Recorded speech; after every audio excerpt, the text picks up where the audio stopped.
I'm with Andrea Hyatt today with American Title Solutions. They're one of our preferred title partners, and I get a lot of questions from clients about what does a title company actually do. So I thought I would sit down with Andrea today just to ask her some questions, and we'll get some of those points out there so that people can learn today. Great. Thanks for being here with me. Yeah, you're welcome. Happy to be here. Thanks for asking me. You're This is great. welcome. Yeah. I'm glad we got to sit down. Yeah. So let's start with the basics. What exactly does a title company do in a real estate transaction? Yeah, great question. And I just want to say, I have people that ask me all the time too, what in the world does a title company do?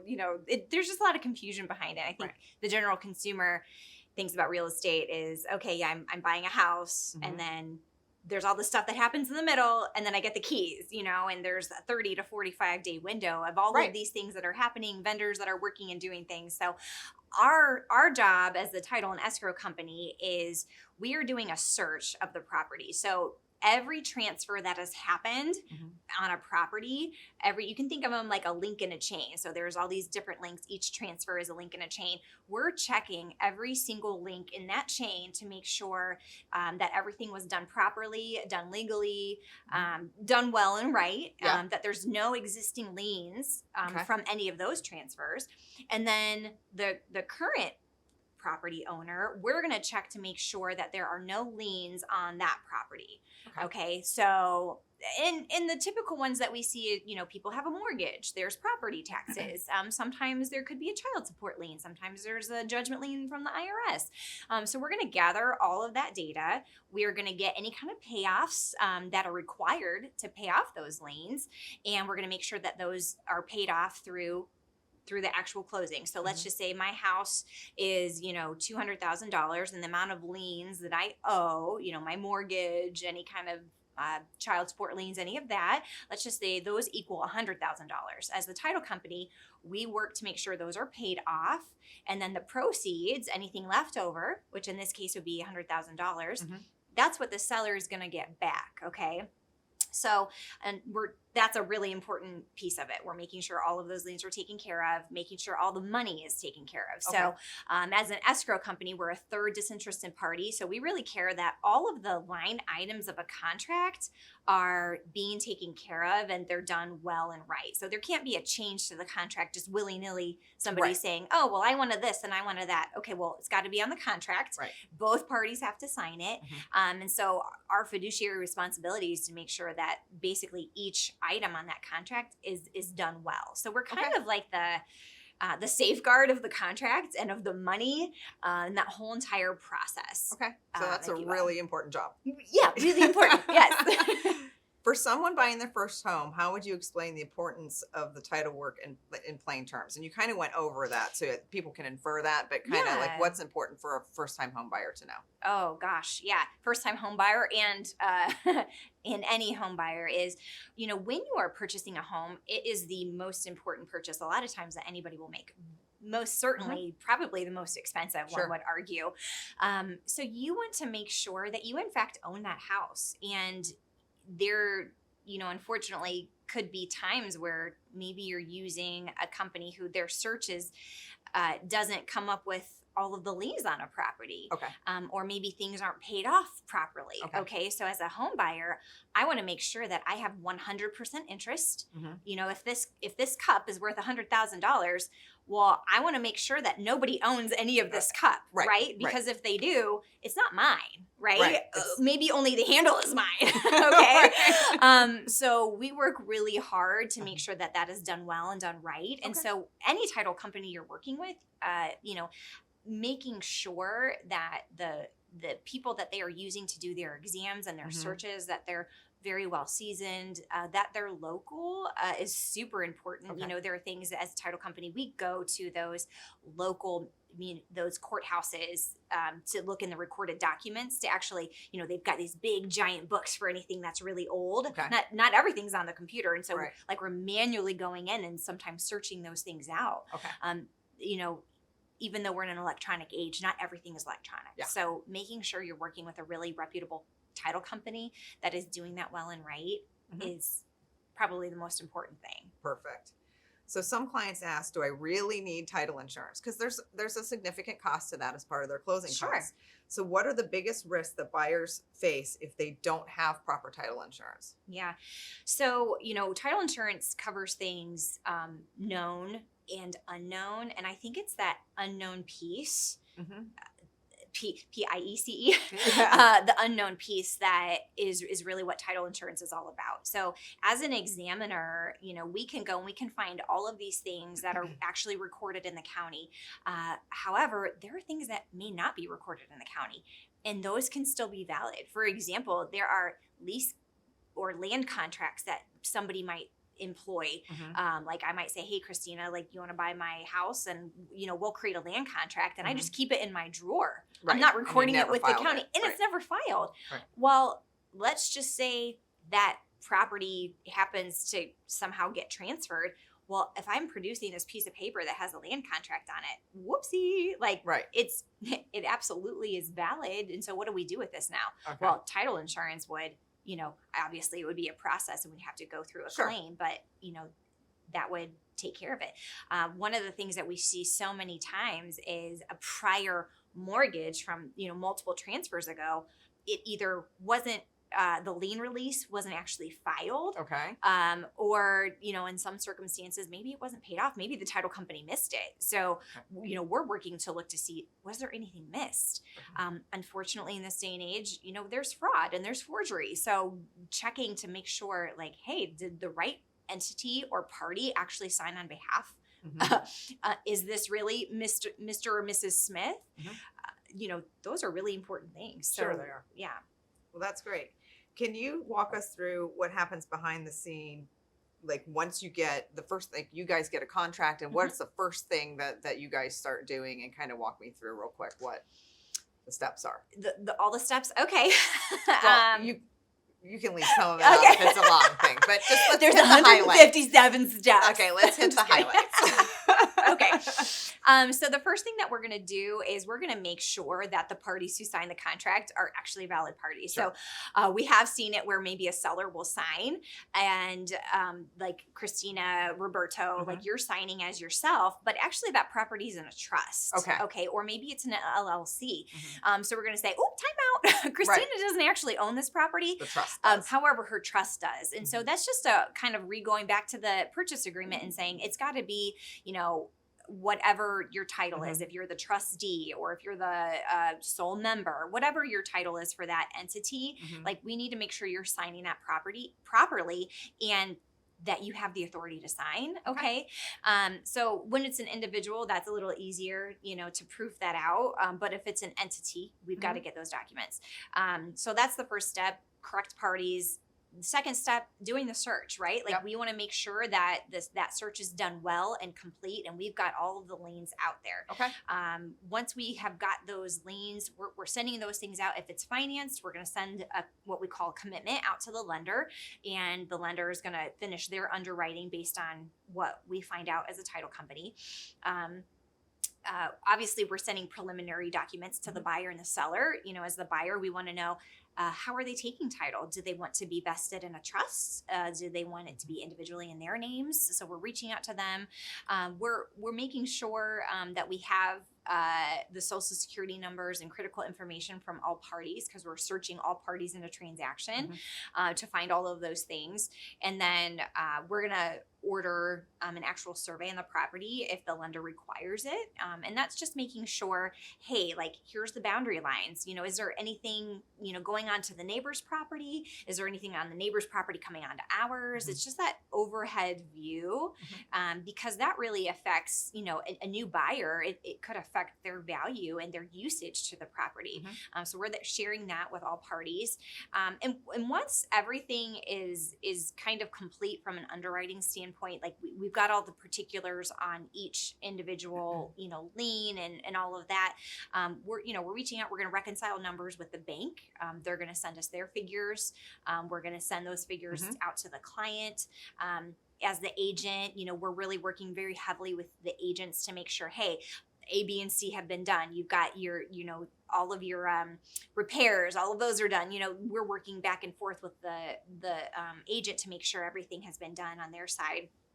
And then once everything has been completed, then we're reaching back out to the client. We're going to schedule them to sign. Okay. Once all parties have signed, then we're going to check, make sure all of our I's are dotted and T's are crossed. And then we're actually going to send it to the county, and the county's going to file it into their system, and then it's considered closed. And then we're going to disperse money on the closing. So every lien is being paid off out of there. The seller's getting their proceeds. The new mortgage is being instituted. So literally, it's kind of like a simultaneous. Right. All these things happen at the very, very end with all of the money, and we're pushing that out. Okay. That flow. That's a lot of stuff. It's a lot. And I don't think people realize, which is kind of why I wanted to have this conversation. Yeah. So we're in Ohio, obviously. Yeah. Is using a title company required in the state of Ohio? No, it's not required. I will tell you, if you're getting financed, the lender is going to require title insurance for their portion of the money. So let's just say my house is $200,000 that I want to buy, and my loan is for $150,000. The lender is going to require a title insurance policy on their $150,000 that they're loaning out. But the owner, that doesn't mean the owner has a title policy for their ownership. Right. Okay. Now they can get one. We do those simultaneously. We call that a simultaneous issue.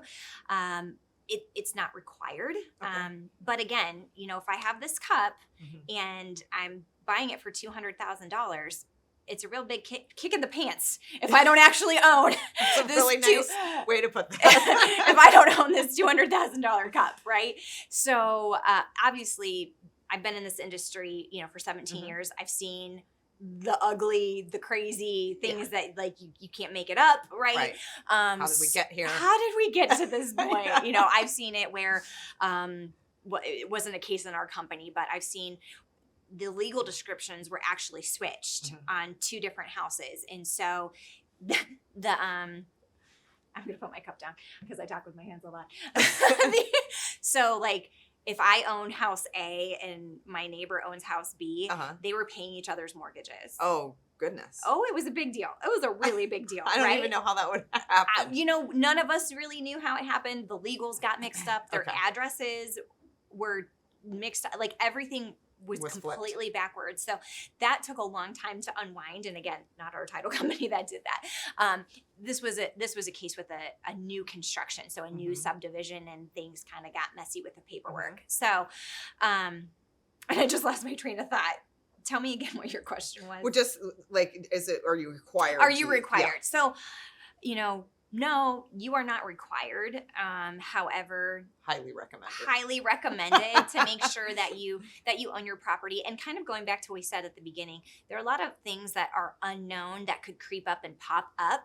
And I just want to make sure I own my $200,000 cup, And so if something pops up that was one of those unknowns, it's insurance to make sure, hey. So definitely safer. Oh, way safer. And we're going to step in your shoes. If something pops up and somebody tries to take your cup away from you, we're going to step in your shoes and say, hey, no, you actually don't own that cup. And here's A, B, C, D, E, F, G. These are the reasons why. If it turns out that we had made a mistake and maybe, something happened with the search and, we're humans, we're not perfect. If there was some sort of fault, we're going to work to make that right. So either by some sort of financial compensation. However it works out, we're going to make it right in the end so that at the end of the day, you do own your $200,000 cup. Right? So you kind of brought up the lender's policy and the owner's policy. Yes. What's the difference between those two things? Yeah. So you've got the lender's policy, like I said, is going to cover what the lender is loaning to you on behalf of your house. So if we go back to the example, my house is $200,000 that I'm buying, but my loan is $150,000. The lender's policy covers their $150,000 that they're lending you. And then you can have an owner's policy that covers your full $200,000 that you paid for your house. So you wouldn't lose the $50,000 that was yours. Absolutely. Okay. Yeah. Perfect. That makes total sense. How long does a typical title search take? So that's a great question. And I would say it's different for every title company. I will tell you our process, we like to have our title search done within 5 to 7 business days. And then we're getting our title commitment done. And we like to have our title commitment out to the lender within 10 business days. That's our standard procedure. That's great. That's actually fast. Yes. For all those things to happen, It's a in lot. that 10 days. It's a lot. And, sometimes there are exceptions to the rule. Sure. Sometimes we can get it done in 2 days and, we get those things fired out, and that's fantastic. I can't speak to every title company Sure. and how they operate, but you want to have anything that could be a hiccup or a potential for the deal to fall apart. You want to discover those things and you want them out in the open, so the agents can either negotiate and Sure. hey, there are some things we can fix here. Unfortunately, sometimes there are things that are discovered in the title search that really will make a deal fall apart. Right. It doesn't happen very often, but let's just say if I'm buying a house that's $200,000 and the amount of liens against me is $210,000, well, I either have to come to the table with an Yes. additional $10,000 or borrow it from mom and dad or something. You have got to find a way to bridge that gap. Yeah. And if they can't, unfortunately, then it would. Right. And so as an agent, you want to know about those things. The first Early on. Yeah, nobody wants to get to, day 30 And be like, oh, guess what? oh, You're not buying they've a house packed today. up. Everybody's packed up their houses Right. and they've got the moving truck in the in the driveway, and the kids are crying. The dog is barking. Everybody's a mess. So yeah, it's we want to get that to you guys as soon as possible. So let's talk about the good stuff. Okay. Have you ever saved a deal through title work? Like it was falling apart and you guys found something that saved the day. Oh gosh. And it doesn't have to be a specific Yeah, example, no, there have been countless times where we have saved the day, so to speak. Gosh, I mean, some of the examples I can think of is where, the big mortgage crisis that happened, there were a ton of banks and lending corporations that they went under. And so batches and batches of notes and mortgages got bought by multiple entities and multiple banks. And so there's a lot of reconciliation that took years and years and years and years to happen. Okay. And so when you're trying to do lien clearing, that can really complicate it because you're trying to find, okay, this was paid off, but the lien was never filed. So getting to the right people, the right party, really doing some investigative work to get those things, to give clear title to a consumer, man, it's like the unsung hero work of our title department. Oh, I'm sure. Right? And there are times where our team behind the scenes, it took them hours and hours and hours to do that lien clearing. The consumer never knew. The agent never knew. Nobody ever knew that they were hours of work behind the scenes, but they just it looked like magic, right? So you guys are kind of saving deals every day. Every day. We're like superheroes with capes. They're just hidden in the back. You can't see it. Yeah. So what is the role of the title company on closing day? So let's talk about that wonderful day that everyone's worked towards for all this time, and the buyer's so excited to buy the house. What's your role on closing day? Yeah, so our main role on closing day is we're getting people signed. We're making sure that all of those documents are completely signed. There's no blanks. There's no missing initials, no missing dates, none of that stuff. We've got to get all of those documents signed. We are collecting the money, so we're getting the money from the new mortgage company. Any payoffs are going out. So we're dispersing all of the funds. We're getting everything to the county to file. I'm going out of order. This is going to confuse everybody. It doesn't have to be in order because they're not doing it. You are. Yeah, that's right. You just sit back and relax. We're making sure that all of those final pieces on closing day are handled. Everything is signed, everything is recorded, all money is dispersed at the end of the day. So, so really, as an agent, your job, you're hand holding your client. All I'm doing is high fiving everybody and going, "You did it! It's going to be great, and your money's going to be in the bank in less than 24 hours." That's all I'm doing. Yes, so. and our job is to make sure that their money is in the bank in less than 24 hours. Are there any common misconceptions about title companies that you would love to clear up while we're talking about this? Ooh, that is a really it's kind of a loaded question. Good one. Well, okay, so I think one of the most common questions that I get from people who, when you're having a casual elevator conversation, oh, so what do you do for a living? I'm like, oh, I'm title and escrow. And they're like, I have no idea what that means. Some people say like loans, title loans, for cars. I'm like, oh, no. That gets confusing. Right. Yes. Yeah. No, that's the BMV that, completely different. This is real estate title and escrow. So, we cannot do anything that has to do with a car or a vehicle. That's a completely separate function and duty. That's probably one of the biggest ones. Sure. I think the other maybe misconception, and you kind of touched on this, is and I don't think it's a misconception. I think it's just lack of knowing. Understanding. Yeah. Yeah, there are so many pieces and parts that the title company does. And like our hands are literally touching every little piece of the file with the lender, with the agent, with the consumer. There's a lot. And so, you know, people hear from us a lot at the beginning and they hear a lot from us at the end. And sometimes the consumer will get really nervous in the middle and they're like, oh my gosh, they forgot about me. Like, I don't know if my house is still closing. Like people start to get antsy, right? Because a $200,000 cup is a really big deal. Right. It's the most expensive, you know, outlay of money that generally anyone has in their lifetime. Yeah. And they're going to be nervous. Sure. So I think that misconception of thinking that we've forgotten about them or they're not going fast enough or there's not that sense of urgency. It's really just because in the background, we're rowing a million miles an hour, like trying to get all those things done. Like we got everything we needed from you up front. We're rowing to get across to the finish line. And then you're going to hear a lot from us and the lender and everybody at the very end to get all those things done. And honestly, that's kind of where I take over in the middle. I always tell my clients, and I think you know that I do this. I'm like, listen, there's going to be a flurry of activity at the beginning. You're going to hear from everybody and their brother and you're going to be overwhelmed. And then at the end, there's going to be like 3, 4, maybe 5 days before closing, there's going to be another flurry of activity from your lender and the title company. I'm like, and in the middle, there's like this 2-week dead zone. Yeah. And I always tell them, I'm like, listen, you're going to feel like everybody forgot about you. They didn't. Yes. No news is good news in that situation. And so I always call my clients once a week, usually on Tuesday afternoons. And I'm like, hey, here's where we're at. And then even on those 2 weeks kind of in between, in the middle where nothing much is going on, I'm like, hey, nothing's going on. Good job. Good.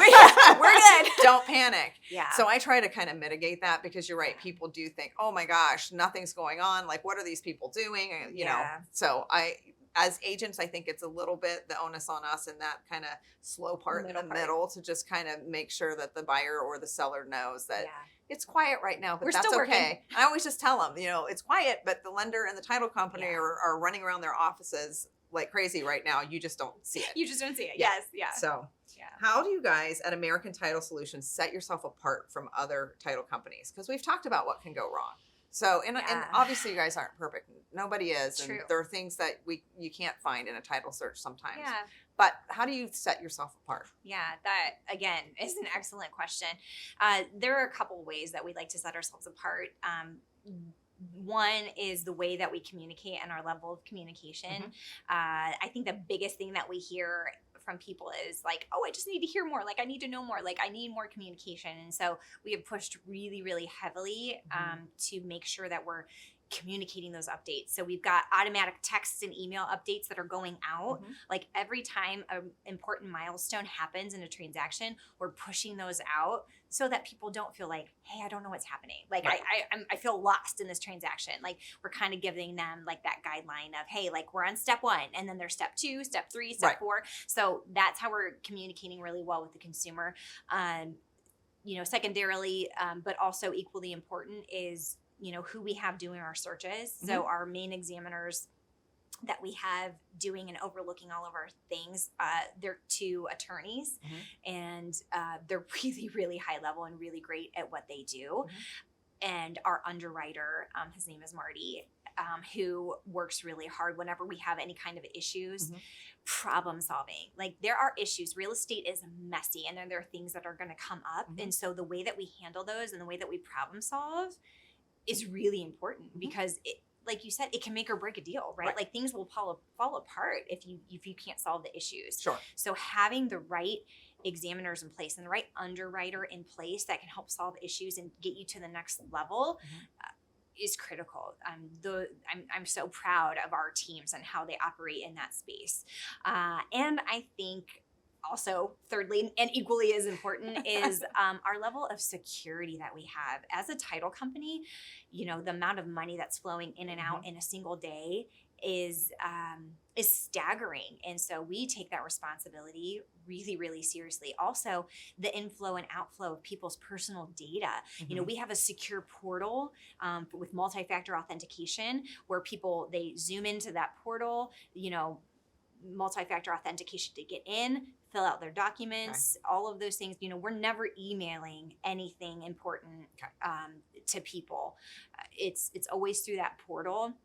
because you can't take that stuff too seriously. No, you can't. You have to treat it hypercritical, because unfortunately there are fraudsters out there that they want everybody's data, right? They want everybody's money. And so our job is to safeguard that. And so, we have that secure portal. And then from a financial standpoint, the amount of security blankets that we have on, like, from the financial institution, we use Rhino software, which is a second by second audit of everything flowing in and flowing out. We have the industry standard. If it's at here, like, we're here, we're way above industry standard for protecting that data. So those are and again, like, that's something that a consumer is never going to see, because we're blocking people before they ever don't want them to see that. And so, like, I'm super proud of how we handle people's data and people's money. Because at the end of the day, this $200,000 cup, if I've already paid for it, but somebody comes in and try to take it away from me. So I think those are three pretty good things that set us apart that I'm super proud of. I agree. And we love working with you. Thank you. So finally, you've been in this business, like you said, for 17 years. Yeah. So you were there in 2008, 2009, and, and then the COVID years or whatever. Yeah. So what is the one piece of advice that you would give home buyers and sellers today in our current? Wow. That is a really good question. I think that, historically, there was so much trust in our banking institutions and in, everything just felt so safe because for so long it was safe. Yeah. And then when everything happened with the crash and the recession, like, there was so much uncertainty and there was there was just so much about it that felt different than what we had before. And so, there's a generation of I say the word kids loosely, people that are just now, they're just now coming into, like, banking and buying a house and, like, all of this stuff. So they really don't know any different. So, like, there's this huge gap of people who knew what it was. It feels different. How do we move forward? And then you've got people who are just coming in and it's like, wow, this is a lot. Like, this just, everything just feels like a lot, because out of that, it was so much more red tape. Oh, yes. As far as, the CFPB and RESPA, these are words in our industry that you don't need to worry about. They really came in and they're like, okay, how do we never allow this to happen again? Yeah. Which caused a lot of extra paperwork for the agents, for the lenders, for us as title. A lot of regulation came in with that. All that to say, it feels different and it is really different than what it used to be before. And so I think for those consumers that are just now stepping into the buying or selling process, whether it's been, 20 years or, it's your first time, it's a lot. It feels like a lot. Real estate is messy, and always go with professionals that you have vetted, like agents that have been in the industry. They're well seasoned. Like, ask them a lot of questions to make sure that they know what they're doing and they can actually hold your hand and walk you through some of these really hard things because real estate is messy. So somebody like Christina, who knows how to negotiate through some of these really hard things, like, you were in the industry during COVID. And so, like, you've seen, like, some of the craziness with, 17 to 25 offers on a property, like, there's a lot of things that you have walked through that have given you experience on how to take things to the next level and make people feel at ease. So just, that is one thing. Make sure you're vetting who you're working with really, really well so you feel comfortable with them.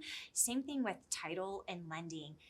Ask all the questions that you need to feel comfortable with, like, so that you can work with somebody that you trust because it's a lot. There's a lot of regulation. There's a lot of rules. And, you want to work with somebody that you feel really good about. So, go on their website, check them out, check out their reviews, right? Like, and we all know how reviews work. Like, double-edged sword sometimes. Double-edged sword.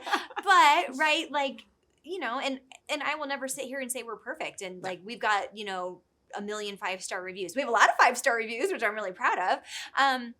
But we, is the company like handling their complaints well? You know, are they responding to those things?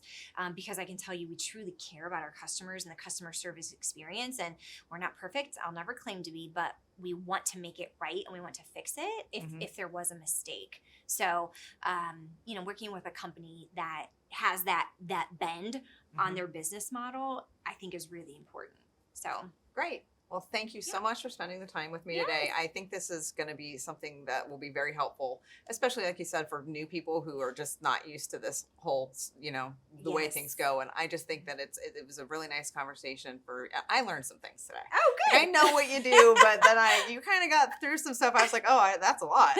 So I really appreciate you taking the time, and I'm glad we got to sit down and talk today. Yes, thank you. Thanks for having me. You're welcome.